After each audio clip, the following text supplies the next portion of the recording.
আসসালামু আলাইকুম, welcome back to my channel. দর্শক কেমন আছেন? আশা করি ভালো আছেন। এখানে দেখুন, আজকে আমি আস্ত 1 কেজি ওজনের একটি তেলাপিয়া মাছ নিয়েছি। তো এটাকে আজকে আমি ফ্রাই করব। তার জন্য হলুদ, লবণ, মরিচ দিয়ে মাখিয়ে নিচ্ছি, সাথে একটু জিরার গুঁড়ো দিয়ে দিচ্ছি।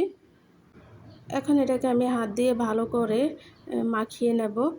তো ভিডিওর প্রথমে ছোট্ট একটি রিকোয়েস্ট রইল, যে যেখানে বসে আমার ভিডিওটি দেখছেন, প্লিজ আমার সম্পূর্ণ ভিডিওটি কন্টিনিউ করবেন। আর যদি আমার চ্যানেলে নতুন হয়ে থাকেন তাহলে আমার চ্যানেলটাকে সাবস্ক্রাইব করে রাখতে পারেন। এতে করে আমি ভিডিও ছাড়া মাত্রই আপনাদের কাছে নোটিফিকেশন চলে যাবে। আস্তে আস্তে ভালো করে এটার ভিতরে লবণ মরিচ ঢুকিয়ে দিতে হবে, না হয় ভিতরটা খেতে ভালো লাগবে না। আপনারা তো স্ক্রিনে দেখতেই পাচ্ছেন আমি কিভাবে করে মাখাচ্ছি মাছটা। এই মাছ ফ্রাইয়ের সাথে যদি কয়েকটা শুকনা মরিচ ভাজা হয় তাহলে গরম ভাতের সাথে আমার কাছে খুবই ভালো লাগে খেতে। আপনাদের কাছে কেমন লাগে আমাকে কমেন্ট করে জানাতে পারেন। আজকে কয়েকদিন যাবৎ কোনো কিছু দিয়ে ভাত খেতে ইচ্ছে করছে না। আমি এভাবে মাছ ফ্রাই করে করে ভাত খাচ্ছি আজকে কয়েকদিন ধরে। আর এই তেলাপিয়া মাছটা বেশিরভাগ ফ্রাইই খেতে ভালো লাগে, তরকারি দিয়ে রান্না করলে অতটা ভালো লাগে না খেতে।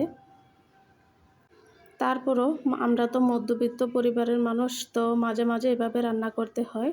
মাছটা ম্যারিনেট করা শেষ। এদিকে আমার ভাই দেখুন আম মাখাচ্ছে। তো ও এগুলো এখন খাবে, আমরা কেউ খাবো না, এটাতে অনেক মরিচ দেওয়া হয়েছে। এদিক দিয়ে আমি কবুতরের মাংস বসিয়ে দিয়েছি। এটা আমার বোনের জন্য রান্না করছি, কারণ আমার বোন অসুস্থ।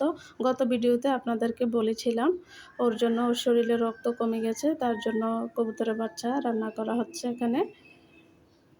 এখানে 2টা কবুতরের বাচ্চা আছে। মাছটা ম্যারিনেট করে 10 মিনিট রেখে দিয়েছিলাম। এখন তেলে ফ্রাই করে নিচ্ছি মাছটাকে। এ পর্যায়ে চুলার আঁচটা আমি মিডিয়ামে রেখে মাছটাকে ফ্রাই করব। চুলার আঁচ কোনোভাবেই বাড়ানো যাবে না, না হয় পুড়ে যাবে। আজকে ভিডিও করার সময় আমার বোনের হাতে মোবাইলটা দিয়েছিলাম, ও ভালো করে ভিডিওটি করতে পারে নাই, তো তার জন্য দুঃখিত। তো এই তো আমার মাছটা প্রায় 5-6 মিনিট ভেজে নিলাম। এখন আমি আরেক পাশ উল্টিয়ে দিলাম। দেখুন কতটা সুন্দর করে ভাজা হয়েছে। কবুতরের মাংসটা হয়ে গেছে। এখন আবার আমি কলা দিয়ে আর রুই মাছ দিয়ে রান্না করে নিলাম। দেখুন এটা কতটা লোভনীয় লাগছে দেখতে। আসলে গরমে এই খাবারগুলি খেতে খুবই ভালো লাগে, তো তার জন্য একটু রান্না করে নিলাম এটা। দেখুন আমার রান্নাগুলো প্রায় হয়ে এসেছে। এদিক দিয়ে মাছটাও ভাজা হয়ে গেছে। মাছের সাথে কয়েকটা শুকনা মরিচও আমি ভেজে নেব। তো কবুতরের মাংসটাও রান্না হয়ে গিয়েছে। তো আমার আজকের রান্নাগুলি যদি আপনাদের কাছে একটু ভালো লেগে থাকে, প্লিজ প্লিজ আমার চ্যানেলটাকে সাবস্ক্রাইব করে রাখবেন। আর বেশি বেশি লাইক, শেয়ার, কমেন্ট করতে কিন্তু ভুলবেন না। সে পর্যন্ত সবাই ভালো থাকুন, সুস্থ থাকুন। এই গরমে বেশি বেশি পানি খান।